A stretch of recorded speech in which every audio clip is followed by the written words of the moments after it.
Hujambo na karibu katika Sawasawa Digital. Serikali ya Marekani imeweka sheria kali inayozuia wafanyakazi wake walioko China pamoja na familia zao wakandarasi wenye kibali cha usalama kuwa na uhusiano wa kimapenzi, kingono na raia wa China.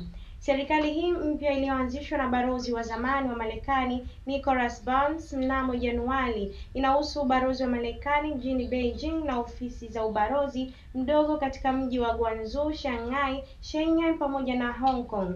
Lakini pia hatua hii ni mabadiliko makubwa ambayo hayajawahi kuonekana tangu vita baridi. Sababu kuu ya sera hiyo ni hofu kwamba ujasusi wa China unaweza kutumia mahusiano haya kupata siri za Marekani. Lakini pia njia pekee ya kupata msamani mfanyakazi tayari ana uhusiano wa kimapenzi na anapata ruhusa maalum, vinginevyo lazima waache au waachie kazi yao. Hii ni Sawasawa Media, habari kiganjani kwako. Usikose kusubscribe, kushare.